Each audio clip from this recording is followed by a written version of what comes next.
하나님께서는 디모데전서 2장 4절 말씀을 통해서 하나님이 이 땅에 보내신 모든 사람들이 다 구원을 받고 그리고 진리를 아는 데 이르기를 원하신다는 놀라운 비전을 가지고 계십니다. 그래서 모든 사람들이 예수님을 믿어서 구원을 얻고 진리를 아는 데 이르기를 원하게 하기 위해서 하나님 이 땅에 예수님을 보내십니다. 그 예수님이 누구인가? 마태복음 1장 21절 말씀에 우리를 죄로부터 구원할 자라고 말하며 이 예수님을 보내시죠. 우리를 죄로부터 구원할 예수님. 그러면서 이어서 요한복음 3장 16절의 말씀에 그 예수님을 믿을 때 영생을 얻는다라고는 믿음을 통한 구원의 열매가 있음을 분명히 가르쳐주고 있어요. 그럼 중요하죠. 즉 믿는다는 게 무엇을 믿는다는 것인가, 어떻게 믿는다는 것인가라는 부분이죠. 이 부분을 사도 바울이 설명하기를 로마서 10장 9절의 상반절의 말씀을 보면 먼저 입으로 예수를 주로 시인해야 구원을 얻는다고 성경은 말하고 있어요. 그럼 입으로 예수를 주로 시인한다는 것은 그냥 내가 막연히 예수를 믿는다고 예수를 부른다고 아닙니다. 성경은 영적 원리를 분명히 가르쳐줬으니 고린도전서 12장 3절의 말씀에 성령님으로 말미암지 않고는 예수를 주라 할 수 없다라고 표현을 통해서 반드시 성령님 안에서 예수를 주라 부르는 자가 구원을 얻었다는 것을 먼저 성경은 말씀해요. 이렇게 성령님이 내게 임할 때 또한 사도 바울은 로마서 8장 15절의 말씀에 하나님을 아바 아버지라 부른다 말씀하셨고 그 성령님에 의해서 하나님을 아바 아버지라 부를 때 로마서 8장 16절은 이어서 우리가 하나님의 자녀임을 증거해 주신다고 말합니다. 이렇게 성령님이 이래야 내가 주의 이름을 부르고 하나님을 아바 아버지라 부르고 그럴 때 성령님이 그래 성목사야 내가 나의 사랑하는 아들이야 라고 인정해 주신다는 사실을 통해서 성령님으로 아니고는 절대 예수를 주라 부를 수 없다. 입으로 시인해야 한다는 사실을 가르쳐주고 있습니다.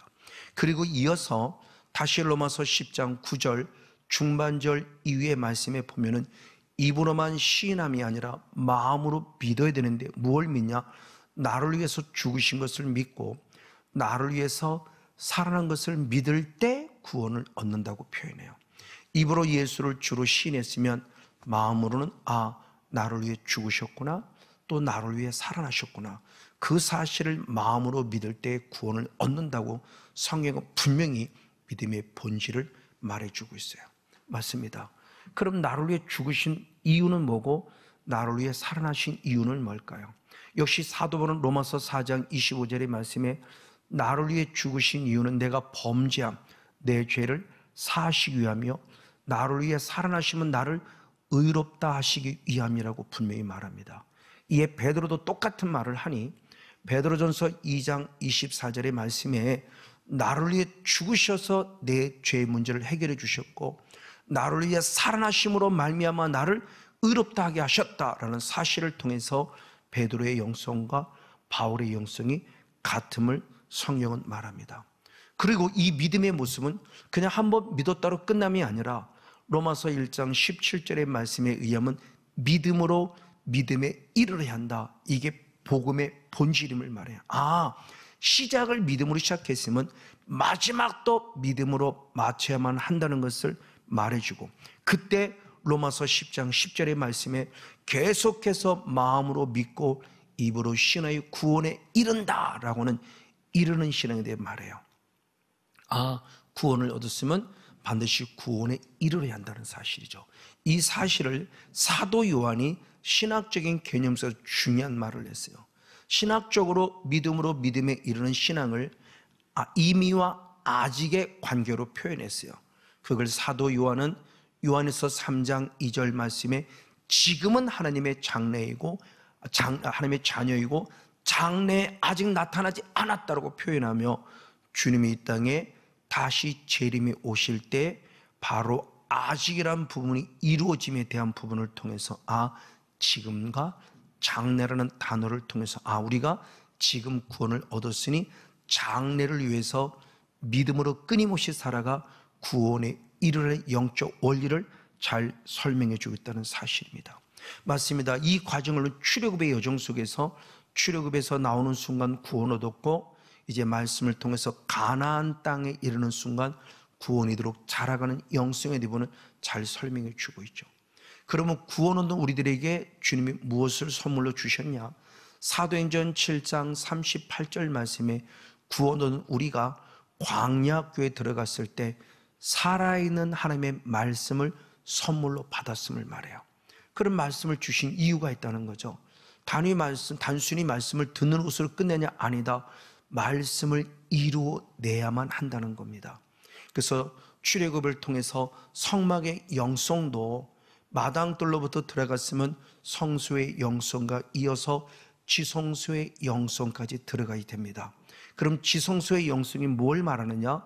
출애굽기 25장 22절 말씀에 하나님께서 우리들이 행할 바를 명령해 주신다라고 표현해요. 이게 지성소의 영성, 이때 하나님을 만나는 것이라고 그래요. 주님을 만난다고 하는 것은 결국 내가 행할 바를 명령으로 받는 것이 주님을 만난다는 다른 영적 사실에 대한 부분을 성경은 밝히 말씀해 주세요. 그래서 예수님은 요한복음 3장 16절을 통해서 믿음으로 구원을 말했다면 바로 이어서 요한복음 3장 36절의 말씀에 아들을 믿는 자는 영생이 있고라고 말하며 요한복음 3장 16절을 다시 한번 확증시켜주고, 이어서 순종치 아니하는 자는 영생을 보지 못하고 도리어 하나님의 진노가 위에 머물러 있느니라는 충격적인 말씀을 통해서 예수를 나의 구원자로 믿었으면 말씀을 들을 때 명령으로 받아서 그 말씀을 이루어내는 순종이 있었다는 것을 가르쳐 주는 겁니다. 이 예수님이 스스로 순종의 본을 보이셨죠.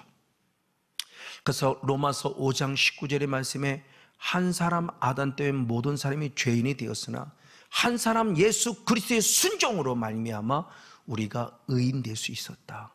예수님의 순종이 우리에게 의로운 길을 열어주시는 출발점이 된 거예요. 그럼 어떻게 순종했냐?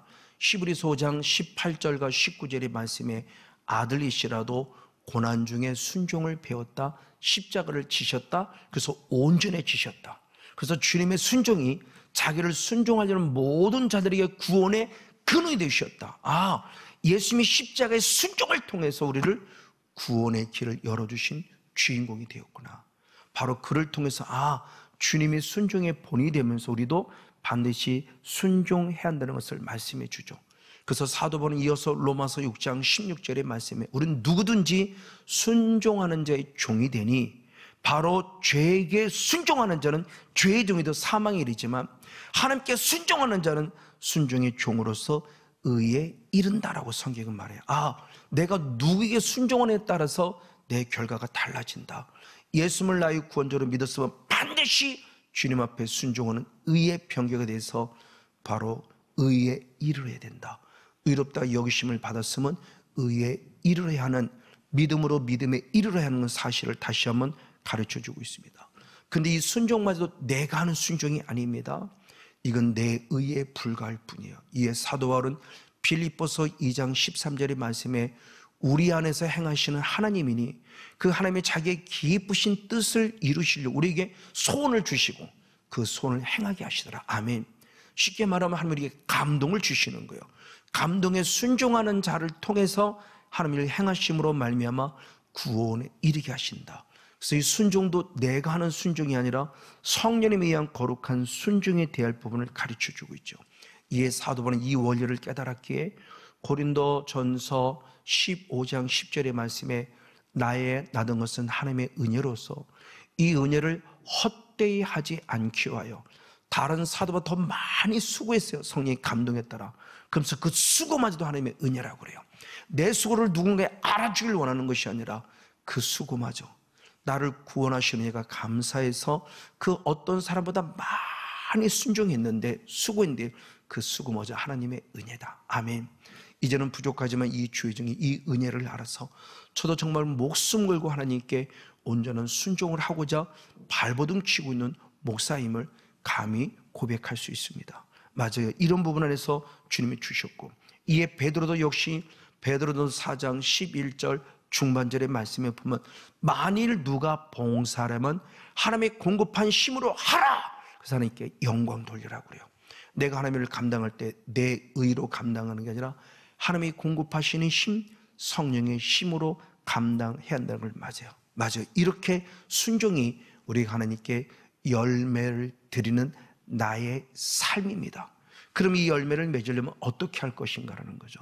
지지난주 말씀을 통해서 요한복음 15장 2절의 상반절의 말씀을 통해서 보면은 주님께 붙어 있으나 열매를 맺지 못하는 가지는 주님이 제거해 버리신다 그랬어요. 제거한다고 그럽니다. 주님께 붙어 있는 듯 싶으나 열매를 맺지 못하면 제거한다는 거예요. 제거한다는 것은 거룩한 심판입니다. 완벽하게 제거한다는 거예요. 쉽게 예를 들면 성건영 목사라는 사람이 암이 걸려 있으면 그 암덩어리를 먼저 제거해야 돼요. 제거해서 암세포, 암덩어리를 완전 제거시킬 때 그 다음에 싹 도는 암세포도 제거할 수 있죠. 암덩어리를 두고는 암세포를 제거해야 아무런 의미가 없어요. 암덩어리를 제거하는 것, 우리 안에 썩어져 있는 어둠의 정체들의 존재를 완전히 제거시켜 그를 태워버려야 한다는 겁니다. 제거한다는 것은 결국 어떻게 하는 거냐?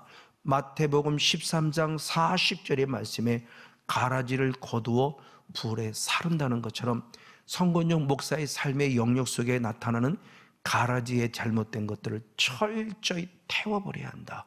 그래서 완전히 그들을 불살라버리고 다시 주님이 기뻐하는 삶을 살아간다는 사실입니다. 그러면 제거해보는 끝나냐? 아닙니다. 제거할 것을 제거했으면 그 다음에 더 풍성한 열매를 맺게 하기 위해서라고 말하며 요한복음 15장 2절 중반절부터 하반절의 말씀에 보면은 깨끗게 해야 된다고 표현해요. 이 깨끗게 한다는 표현이 카다이로는 원어인데, 카다이로는 원어를 세번역 성경에서는 손질하다라는 이런 뜻도 갖고 있음을 기억하고 있어요.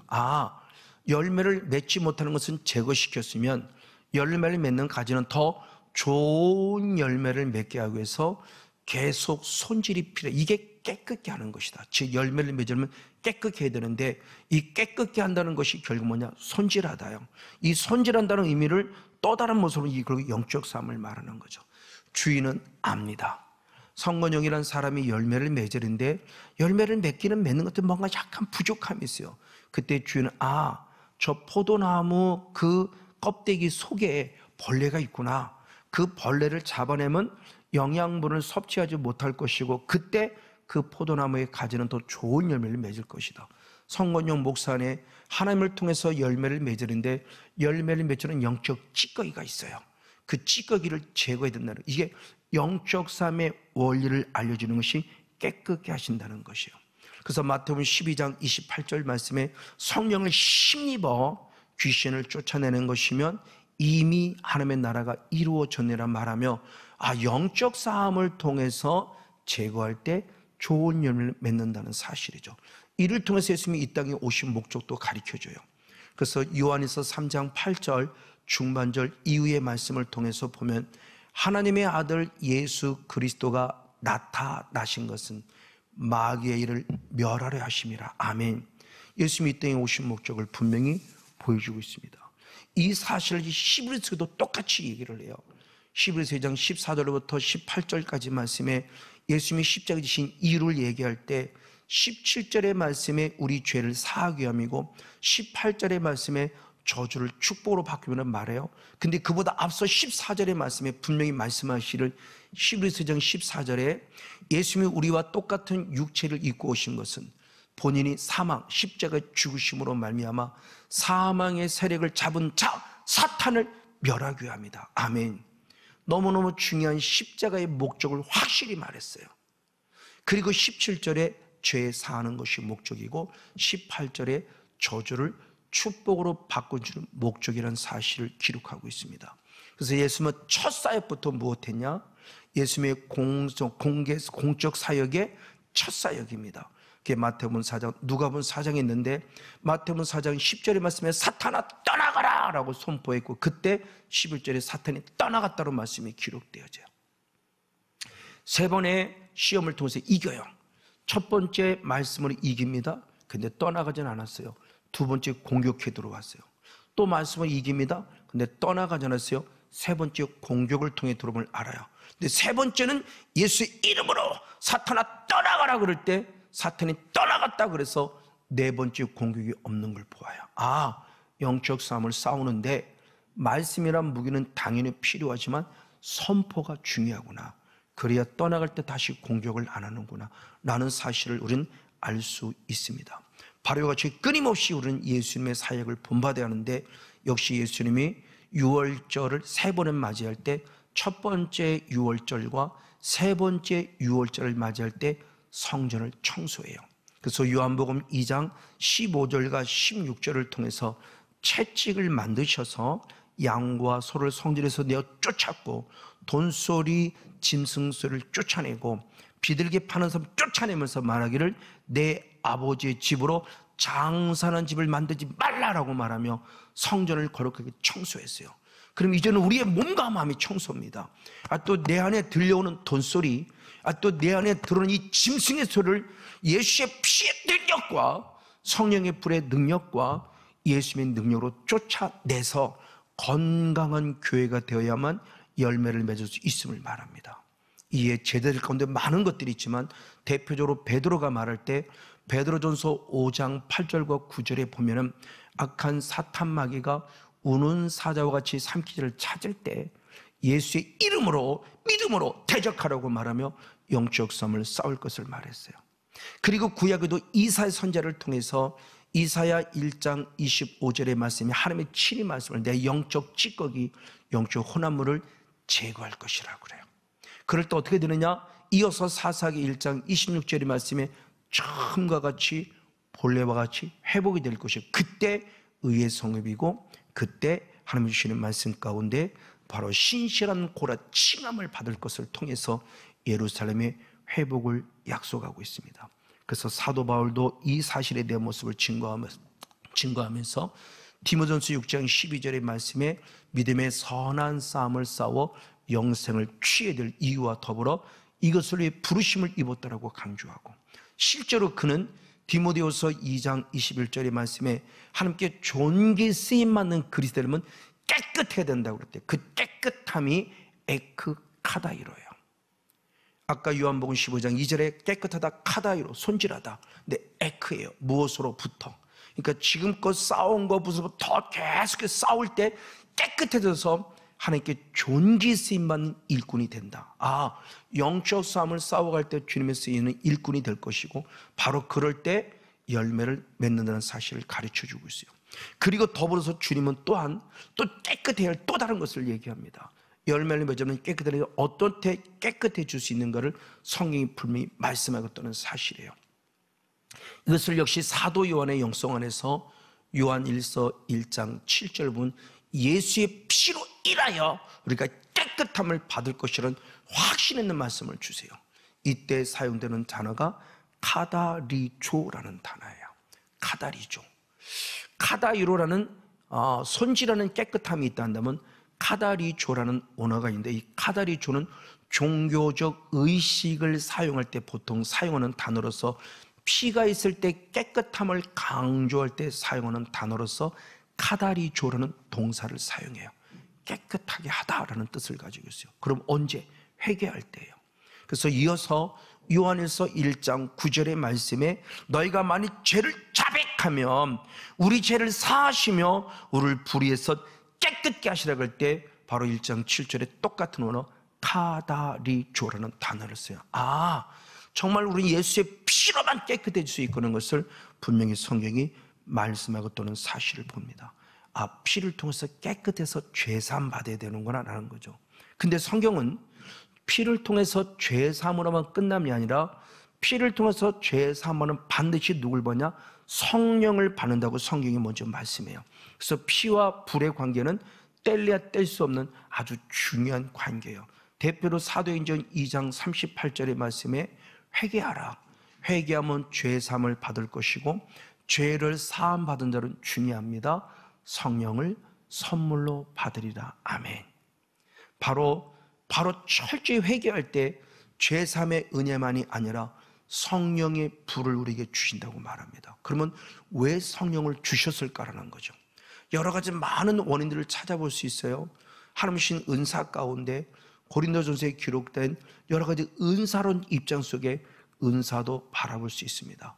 그러나 부족하지만 저는 늘 강조합니다. 은사라는 성령의 능력, 불을 받는 것도 중요하지만 성령이면 본질, 삼위일체 한 분이신 성령님이 내 안에 임하시는 게 더 중요하다. 이렇게 될 때 어떤 일이 벌어지느냐? 분명히 말하기를 사도행전 바로 10장 38절의 말씀에 하나님이 예수님에게 성령과 능력을 기름 부으심에 인격적인 성령을 통해서 착한 일을 행하셨고 능력의 성령을 통해서 마귀의 누른 죄를 고치셨으니 하나님이 함께 하심이라. 아멘. 삼위일체 하나님, 예수님, 성령이 같이 공존하면서 인격적인 성령을 통해서 착한 일을 행하시고 능력의 성령을 통해서 마귀의 누른 죄를 고치심으로 하나님 나라가 실제임을 증명해 주셨다는 거예요. 맞아요. 이러같이 피가 있어서 회개했으면 회개를 통해서 죄사함은 물론이고 성령을 선물로 받아야 돼요. 이 사실을 이미 구약 성경에도 잘 설명했어요. 대표적으로 출애굽기 29장 10절 이후의 말씀인데 출애굽기 29장 10절 이후에는 누구냐? 아론을 대제사장으로 세우는 위임식 때 필요한 귀한 사역이에요. 오늘날 적용해서 좀 더 이해하기 쉽게 말한다면 목사를 세울 때, 목회자를 기름 부어 세워서 목사 위임식을 할 때, 목사 위임식을 할 때 일어나는 사건과 똑같은 사건이 지금 벌어집니다. 그러면서 출애굽기 29장 바로 10절부터 14절까지 말씀 가운데 10절로 11절의 말씀에 보면은 아론을 세울 때 그 숫송아지에게 안수함으로 아론에게 짓는 죄를 다 소에게 전이시키고 그 소를 잡아서 죽이고 그 소가 흘리는 피를 통해서 손가락으로 찍어 뿔들의 발음으로 말미암아 우리가 깨끗이 죄 사함을 받는 속죄제의 귀한 약속을 가르쳐줘요. 이게 귀한 언약이죠. 우리의 전통적인 신앙에서 아주 핵심적인 내용입니다. 피를 통해서 죄 사함을 받는 구원의 은혜예요. 근데 놀랍게 출애굽기 29장 이 사건은 피로만 끝나지 않아요. 넘어가 13절, 14절에 특별히 14절의 말씀을 보면 똥덩어리를 불로 태울 때 속죄제라는 아주 중요한 단어가 나와요.